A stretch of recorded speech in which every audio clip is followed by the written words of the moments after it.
Bonjour Nicolas Goldberg, Bonjour. merci d'avoir accepté mon invitation. Nicolas, tu es Senior Manager Énergie chez Columbus Consulting, c'est une entreprise de conseil en organisation. Mhm. Sur ton compte Twitter, tu te présentes comme un passionné d'énergie nucléaire. On va y revenir d'ailleurs sur cette... Pas que nucléaire, mais passionné Bon d'accord, d'énergie. ok, donc j'ai lu passionné d'énergie, hashtag nucléaire, donc c'est aussi, donc entre autres le nucléaire, Mhm. j'imagine, on y reviendra.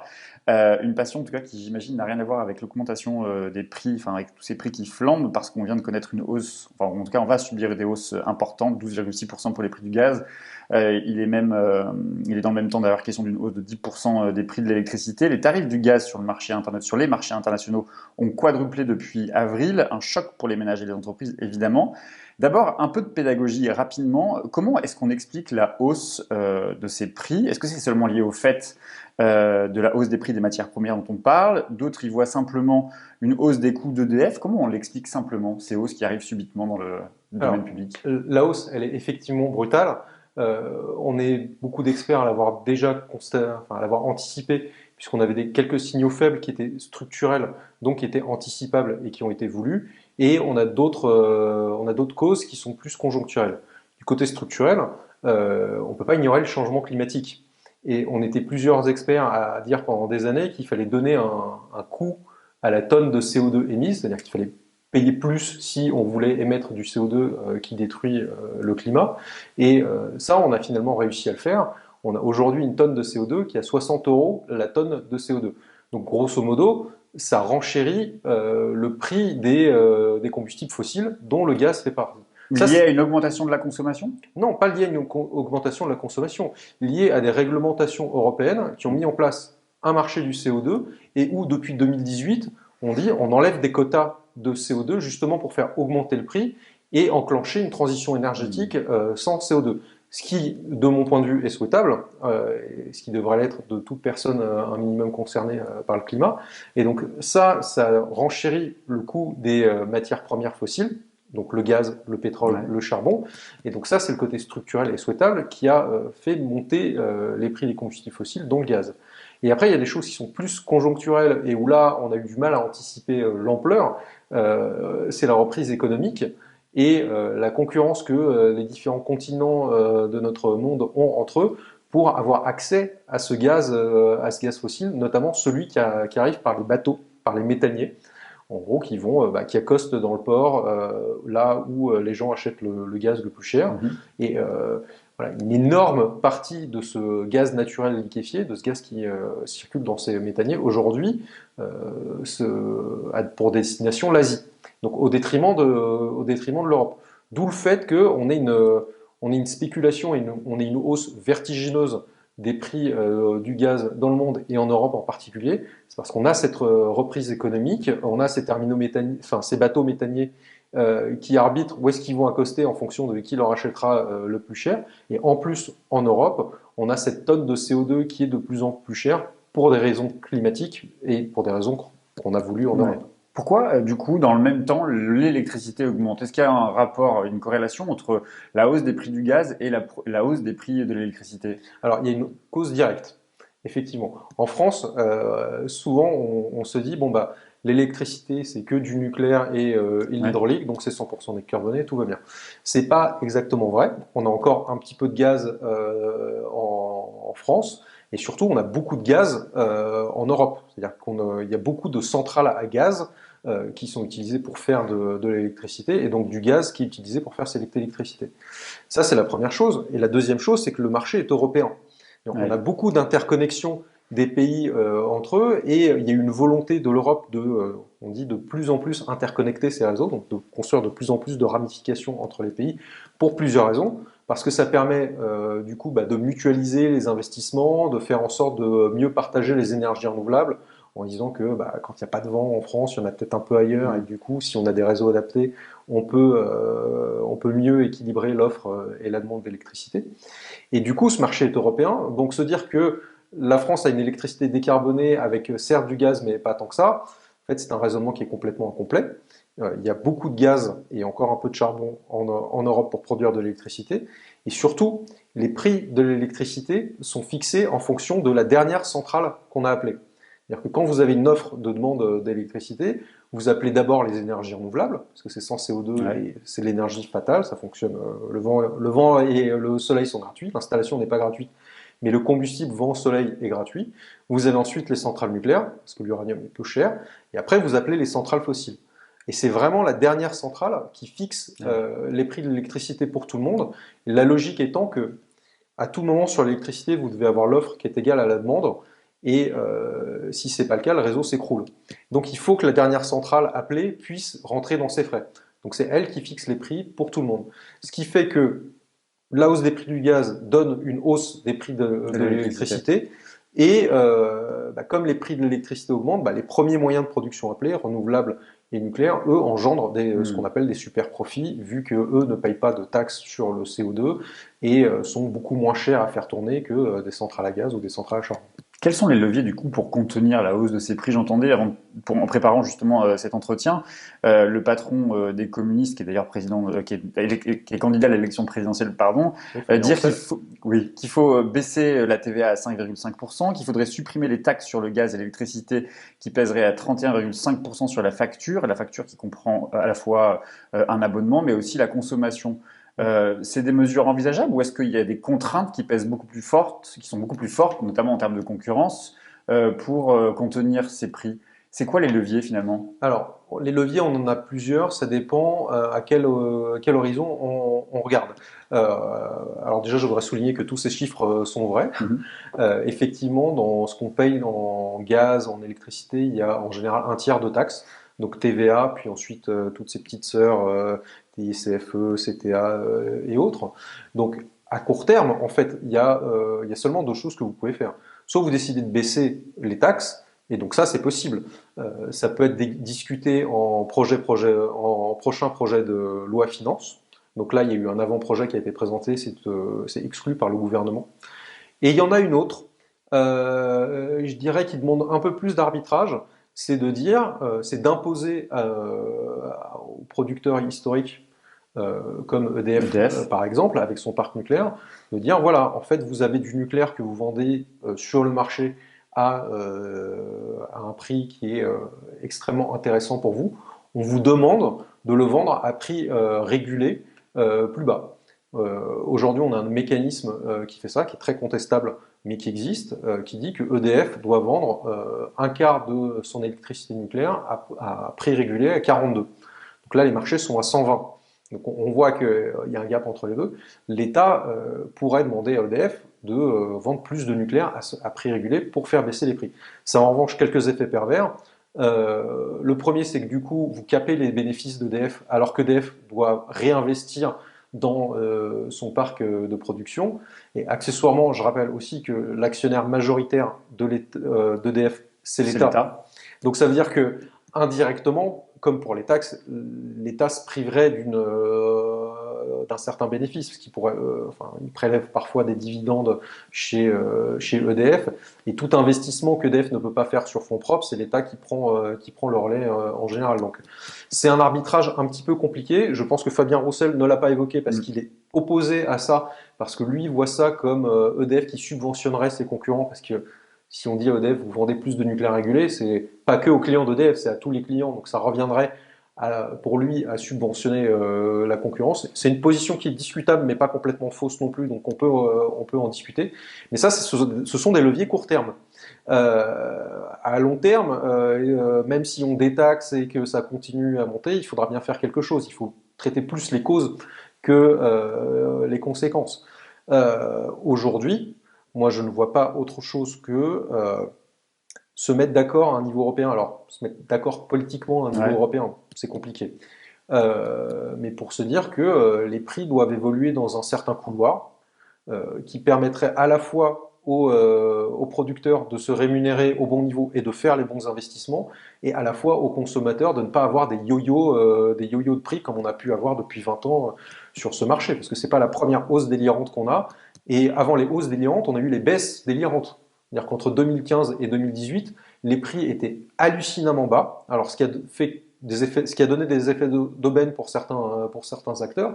Par contre, c'est le moment où EDF a commencé à dire attention, quand ces prix sont à ce point-là bas, on n'a pas de quoi réinvestir dans ce bien de première nécessité qu'est l'électricité et dans cet atout climatique qu'est l'électricité. Donc pour moi, on a forcément besoin de beaucoup plus de régulation et surtout d'investissements colossaux à faire dans des moyens de production bas carbone, ENR ou nucléaire ou les deux. On peut avoir le débat, mais en tout cas, il y a une chose qui est sûre, c'est que si on veut relever le défi climatique et si on veut le faire à des conditions qui seront socialement acceptables, on a besoin d'énormément d'investissements décidés à un niveau national ou supranational. Justement, c'est toute la contradiction. On devrait avoir le sentiment que l'État actionnaire d'EDF devrait faire en sorte de soutenir une entreprise comme EDF, ou en tout cas d'investir dans EDF. Et pourtant, quand on regarde, et c'est ce que tu viens de nous expliquer, quand on regarde l'organisation, les différents parcours de l'électricité, le Conseil de régulation de l'énergie qui fixe un tarif imposé à EDF, qui oblige EDF de vendre sa production à la concurrence à des tarifs très peu chers, enfin beaucoup moins chers que ce que EDF est lui-même en capacité de proposer. EDF est beaucoup plus cher que sa concurrence. Est-ce que l'État, dans ces conditions-là, n'est pas en train de finalement de construire ou d'organiser la faillite ou la banqueroute d'EDF? Il faut toujours voir quels objectifs on cherche. Quand on a voulu ouvrir le marché de l'électricité et faire émerger une concurrence, la conséquence de ça, c'est qu'on casse les monopoles. Casser les monopoles, ça veut dire casser EDF. Moi, j'entends souvent dans la presse dire « Ah là là, EDF perd des clients chaque mois, qu'est-ce qui se passe ?» On a voulu ouvrir le marché. Ouvrir le marché, ça veut dire qu'il y avait des clients d'EDF qui allaient partir ailleurs. Et ce que tu notais sur les prix du nucléaire, pendant un moment, cette concurrence n'a pas émergé. Et ceux qui avaient quitté EDF s'étaient aperçus que les prix de marché étaient plus chers, donc avaient appelé l'État au secours en disant attendez, là c'est plus que ce qu'on avait en tarif régulé, et l'État a dit c'est bien fait pour vous. Du coup, on a fait un système que peu de monde arrive à bien comprendre, où on a dit que le parc nucléaire qui a été financé par les usagers français devait profiter à tout le monde, qu'on soit chez EDF ou non. D'où le fait que EDF doit vendre une partie de son nucléaire à prix fixe et régulé. La logique étant, voilà, que vous soyez client d'EDF ou non, vous profitez de cet avantage nucléaire et donc on peut avoir l'émergence d'une concurrence. Donc effectivement, pendant longtemps, le but ça a été que EDF perde des clients et qu'on mette un peu de concurrence partout. Ça a marché sur la commercialisation. Donc, commercialisation, ceux qui t'envoient ta facture chez toi. Là, on a beaucoup de concurrents. Il me semble qu'il y a 70 fournisseurs possibles entre. Alors, il y a les trois plus gros, EDF, Engie, Total, mais tu as aussi Équateur, Minute Énergie, Plume, Enercop, Planète Oui. Enfin, il y en a. Cdiscount aussi, il y a un truc. Il y a eu Cdiscount, il y a eu Leclerc, il y en a tout un tas. Donc, sur celui qui t'envoie ta facture, il y a effectivement beaucoup de concurrence. Par contre, sur la production, donc à l'amont, on a très très peu de concurrence aujourd'hui. C'est toujours EDF qui assume en très très large majorité ce rôle-là pour plusieurs raisons. C'est que on a déjà le nucléaire, l'hydraulique qui occupe pas mal de place dans la production d'électricité. Après, on veut mettre de plus en plus de renouvelables et je pense qu'il faut le faire. Forcément, EDF est toujours intéressé par répondre à des appels d'offres renouvelables.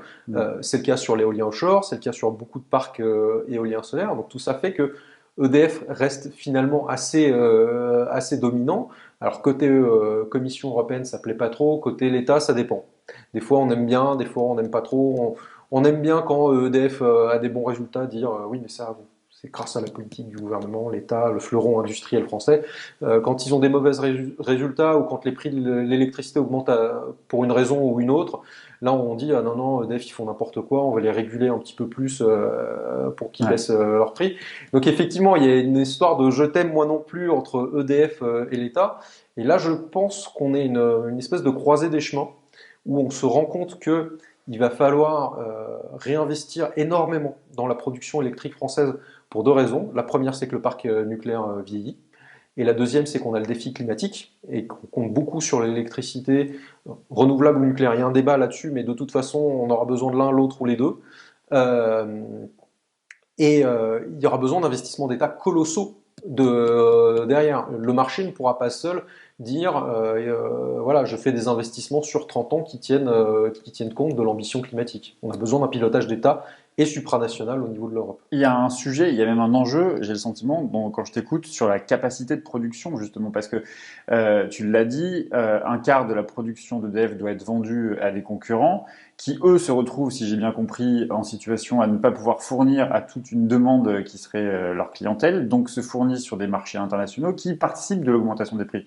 Et donc, est-ce qu'il n'y a pas une fausse idée qui circule? On a tous vu, et tu en as parlé, fleurir toutes ces annonces, toutes ces pubs de la concurrence qui expliquent qu'il faut venir chez eux parce que le prix de l'électricité sera moins élevé, alors qu'au final, c'est eux qui tirent vers le haut les prix de l'électricité. Bah, en fait, on a un mécanisme compliqué. Je ne sais pas si on peut dire si c'est directement eux qui participent à cette D'accord. hausse, parce que quand les prix de marché sont bas, les alternatifs peuvent vraiment proposer des offres extrêmement intéressantes. Les Et alternatives, c'est-à-dire c'est les les alternatives. concurrents d'EDF, D'accord, ouais. les opérateurs alternatifs D'accord.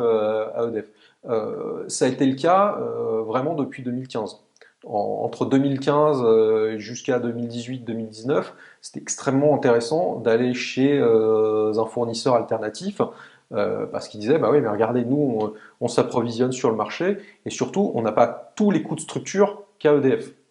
Maintenant, on a réformé le tarif d'EDF de manière à ce qu'il intègre une partie du marché. Donc les tarifs régulés finalement que propose EDF sont pas si différents des tarifs que peuvent proposer les alternatives, donc les concurrents d'EDF, sauf que EDF a des coûts de structure que ses concurrents n'ont pas. Typiquement, EDF a toujours, malgré le fait que ce soit un acteur en concurrence, EDF a toujours des obligations de service public. Mhm. Notamment, EDF a toujours des agences en région, des petites boutiques EDF où on peut payer sa facture. Tous les call centers d'EDF sont en France, alors que voilà, s'il n'y avait qu'une logique économique derrière, on aurait délocalisé ces call centers. Donc tout ça sont des briques de coûts supplémentaires dans le tarif d'EDF qui obéit à la fois à une logique de marché, mais avec les coûts de structure d'EDF. Donc c'est ce qui fait que finalement, le tarif régulé d'EDF est souvent plus élevé que la concurrence. Et comme on a réformé ce tarif pour dire il faut qu'il soit construit dans les mêmes conditions que la concurrence, mais avec les briques de Mhm. service public, mais avec les briques de coûts en plus d'EDF, ben voilà, on arrive à une situation où effectivement la concurrence fait baisser les prix d'EDF quand fait baisser les prix de l'électricité quand les marchés sont bas. Ouais. Par contre, c'est pas le cas quand le marché est haut, comme il peut l'être aujourd'hui. Donc voilà, j'aurais pas une conclusion tranchée sur la concurrence fait augmenter les prix, elle les a fait baisser parfois, elle a aussi favorisé voilà, certaines innovations. Est-ce qu'on aurait fait les énergies renouvelables si on n'avait pas complètement ouvert les marchés? Alors, il y a certaines personnes qui diraient non et ça n'aurait pas été plus mal. Je ne fais pas partie de ces Mhm. gens-là. Est-ce qu'on aurait déployé, est-ce qu'on aurait vu toutes les innovations qu'on pouvait mettre autour du réseau pour l'exploiter mieux, peut-être pour avoir un consommateur plus responsable, je sais pas. Est-ce qu'on aurait mieux incité aux économies d'énergie, y compris quand on est chauffé à de l'électricité, je sais pas. Donc voilà, je reconnais quand même certaines vertus à cette ouverture de la concurrence. Par contre, effectivement, elle n'a pas tenu toutes ses promesses. Notamment, on voit bien que quand les prix de marché sont élevés, on a des tarifs qui deviennent inacceptables, à la fois socialement pour les ménages, mais aussi d'un point de vue compétitivité industrielle pour les industriels, puisqu'on n'a plus de tarifs régulés pour les industriels. Eux, c'est que du marché, que Ouais. ce soit EDF ou pas. Mais donc voilà, on voit bien on a cassé un outil de compétitivité industrielle, et on voit bien que sur la production d'électricité, on a une concurrence qui est inexistante. Pour plusieurs raisons, parce qu'on a un EDF qui est dominant, parce que certains diraient on n'a pas remis en concurrence les concessions hydrauliques, ce qui est quand même un crime de lèse-majesté en France, c'est aussi pour ça qu'on ne l'a pas fait. Donc Y effectivement, compris sur la production d'énergie alternative, dite renouvelable, l'éolien, le solaire. bah, on a un petit peu de concurrence là-dessus, mais vraiment pas énormément. Puis aujourd'hui, si on met bout à bout l'éolien, le solaire et les autres énergies renouvelables en France, ça pèse un petit peu plus de 10%. Donc on voit bien que c'est une petite portion. Et Et est-ce que c'est un des leviers pour contenir la baisse? Est-ce que si on augmente la production d'énergie renouvelable, ça peut permettre de concurrencer l'énergie dites nucléaires aujourd'hui? Est-ce que Alors, ça peut faire baisser les prix du coup? Parce qu'ils sont euh, quand même très chers. Je crois que le coût de l'énergie, que ce soit solaire ou éolien, reste à des coûts quand même très élevés par rapport à l'énergie nucléaire. par rapport aux Aux énergies fossiles, pardon. Oui. énergies fossiles, je veux dire. Euh, Tout dépend de comment on finance tout ça. Les énergies renouvelables et en grande partie le nucléaire également, c'est des énergies qui fonctionnent à coût fixe. Une fois qu'on a installé une éolienne, un panneau solaire et même une centrale nucléaire, Mhm. plus compliqué qu'un panneau solaire, mais quand même, euh, la majorité des coûts de l'énergie en question sont engagés. Après, il y a forcément des coûts de maintenance, il y a des coûts de combustible qui sont tout petits pour le nucléaire, mais la majorité des coûts sont engagés. Donc après, comment est-ce que tu répercutes ça sur la facture du client? Ouais. Soit tu dis, on a subventionné ça, c'est sur budget d'État, et du coup le client en paye juste une petite partie. Là, on a un facteur de compétitivité et on a un facteur de baisse des prix généraux. D'une manière générale, et c'est ma conviction, plus on déploiera de moyens de production bas carbone, Ouais. plus on va manger sur la part des fossiles qui est toujours gargantuesque aujourd'hui et qui c'est un gros problème auquel il va falloir s'attaquer. Et donc, plus on pourra entretenir une baisse des marchés. Hmm. Par contre, on risque, si on ne met pas une régulation derrière qui est forte, on risque d'avoir des yo-yo. En 2015-2018, quand les prix de marché étaient bas, on disait oui, oui, mais on a déployé plein d'énergies renouvelables, le marché est complètement surcapacitaire, donc on a fait une grosse erreur. Je ne pense pas qu'on ait fait une grosse erreur. Par contre, effectivement, c'est ce qui a engendré la fermeture de plusieurs centrales fossiles, tant mieux. Mais par contre, après, on voit bien qu'aujourd'hui, les prix sont complètement repartis à la À la hausse. hausse. Donc voilà, on a des yo-yo. Donc pour moi, il faut investir sur les moyens de production bas carbone. Certes, parce que ça coûte cher, mais au moins ça ne produit pas de CO2. Donc on peut s'y retrouver et surtout, on peut inventer des mécanismes intelligents pour les subventionner et montrer et faire en sorte que ça se retrouve pas complètement dans les factures des ménages et des industriels.